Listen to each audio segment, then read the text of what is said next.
kita bisa gunakan, tapi ya kita cukup nanti menggunakan beberapa saja. Kemudian apa hubungannya SOA dan web service? Kalau SOA itu lebih kepada pendekatannya ya, EA-nya lah. Anda kan mungkin sudah belajar EA belum ya? Enterprise Architecture lah ya. Jadi lebih kepada pendekatannya, atau lebih kepada desainnya, itu namanya SOA.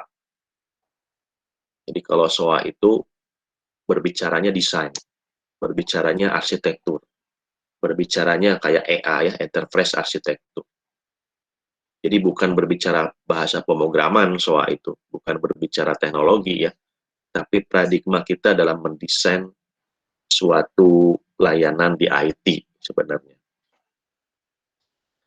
Nah, baru web service adalah cara yang umum untuk menerapkan SOA.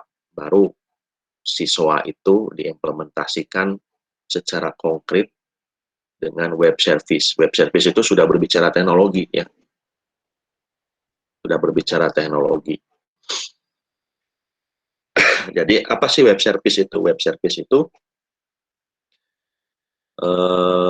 mencoba untuk mengadres interaksi level rendah antar service ya.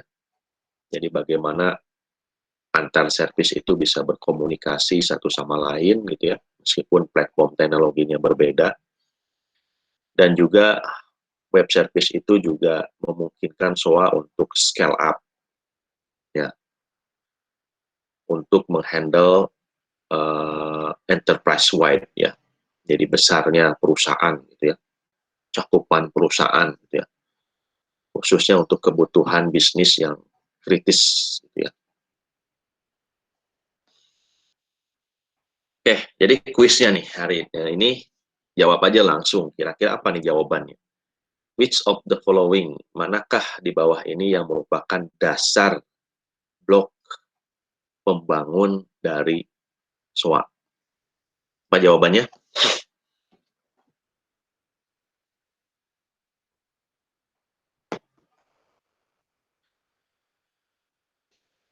Ayo silakan dijawab.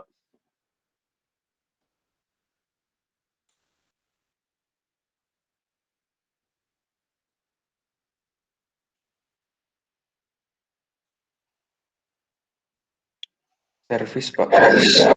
Oke, bagus ya. Jadi jawabannya adalah service ya. Jadi kata kunci dari SOA itu adalah service. Mungkin sekarang 2 pertemuan ke depan masih teori ya. Belum kita berbicara tentang kok teknologi ya, atau programmingnya bagaimana membuat sebuah service sehingga bisa diakses oleh service-service lain atau oleh klien-klien di luar organisasi kita ya. Oke, jadi tantangan enterprise atau tantangan organisasi atau perusahaan itu yang pertama ini. Jadi isu integrasi dan pengembangan aplikasi itu pasti selalu ada. Terkadang perusahaan itu banyak fungsi ya, fungsi-fungsinya ya, atau di fungsi itu dijabarkan dalam bentuk divisi ya, bagian-bagian. Terus bagaimana antar bagian itu bisa terintegrasi. Mungkin dulu kita nggak pakai ERP misalnya ya, Enterprise Resource Planning. Terkadang ya satu organisasi bikin aplikasi sendiri, divisi lain bikin aplikasi tersendiri. Biasanya ini terasa di pemerintahan. Kalau di pemerintahan itu ya nggak mungkin ya pakai ERP ya, terlalu mahal mungkin kalau pakai ERP. Dan biasanya ya setiap fungsi itu bikin aplikasi sendiri-sendiri gitu ya. Di sini ada pakai PHP, ada yang di sana pakai Java, ada yang pakai .NET, ya, ada yang pakai Python misalnya, ada yang pakai Visual Basic gitu ya. Itu gimana ya mengintegrasikan yang sudah ada? Apakah dihancurkan kemudian dibangun yang baru?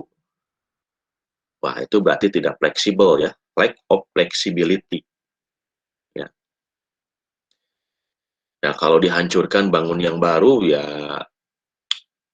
mulai dari nol, project cost ya, and long duration itu ya,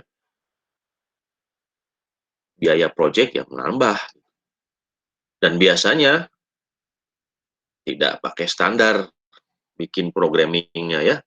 Kadang programmer ini ya bikin versinya sendiri, programmer yang sana bikin bikin versinya sendiri. Nah, ini kan isu-isu yang terjadi sekarang. ERP apakah solusi? Ya, dibilang iya, dibilang tidak juga ya. Terkadang memang perusahaan itu kan fungsinya tidak semua harus tidak semua diakomodasi oleh aplikasi ERP kayak SAP, kayak Oracle ya, kayak Microsoft Dynamics AX misalnya, kayak Pentaho, kayak Open Bravo mungkin ya. Yaitu ERP, tapi kadang kan tidak sesuai dengan kebutuhan kita fungsi-fungsinya itu. Dan kadang tidak semua juga dipakai gitu. Sehingga mubazir juga kalau kita beli ERP yang mahal itu. Nah, ERP cocok untuk beberapa perusahaan, tapi untuk perusahaan lain mungkin tidak cocok gitu ya. Apalagi customisasinya kan harus benar-benar from scratch atau di hard code ya, yang itu juga membutuhkan project cost dan long duration. Sehingga ada pendekatan lain. Kira-kira ada nggak ya service yang tercecer, yang tersebar di organisasi yang bisa diakses oleh kita gitu ya. Bisa point to point, ya misalnya service satu mengakses service yang lain, gitu ya, yang ini. Gitu ya. Misalnya di pemerintahan, khususnya COVID misalnya ya, atau untuk bantuan lah, bansos lah. Kan kita tidak perlu membuat database sendiri tentang warga yang berhak untuk mendapatkan bantuan ya. Kan sudah ada IKTP misalnya. Di IKTP itu kan senantiasa bisa update. Ya, sehingga kita tinggal mengakses saja aplikasi IKTP. Cek mana warga yang tergolong miskin misalnya. Kemudian baru diintegrasikan dengan aplikasi bansos. Nah, seperti itu. Jadi kita nggak usah bikin aplikasi yang isinya adalah daftar warga. Ya. Akhirnya apa? Datanya redundans dan ya kadang salah sasaran gitu ya. Karena yang ini belum terupdate, yang sana belum terupdate di KTP. Nah, itu cukup semua pencatatan warga itu ada di IKTP gitu, di aplikasi KTP. Selebihnya akses saja ke sana datanya, mana warga yang miskin, kemudian nanti oleh Kemensos dieksekusi pengirimannya, gitu ya. Jadi jangan sampai di aplikasi Kemensos bikin database warga lagi, gitu ya. Nah itu karena ada istilah satu data yang paling penting, gitu ya. Dan cara yang kedua ya, yang ini kita lakukan ini ya, yaitu dengan Enterprise Application Integration. Nah, ini yang kemarin ya sudah dibahas bahwa nih aplikasi web tuh masih segini, masih monolitik ya. Klien ngakses server ya. Ini yang kemarin ya, yang Anda bahas. Tapi bagaimana kalau ini nanti ada server lagi, server ngakses yang ke situ. Gitu ya. Dan bagaimana ini juga ngakses ke sana. Ada server lagi. Atau mungkin ini ngakses ke sana lagi gitu ya, ke service lain. Ini ada service 1, ada service 2, ada service 3 gitu ya. Yang secara geografis ini letaknya terpisah gitu. Nah, ini namanya highly distributed system. Tentu kan ini teknologinya belum tentu sama gitu ya. Nah, ini makanya pentingnya konsep SOA itu sendiri gitu ya.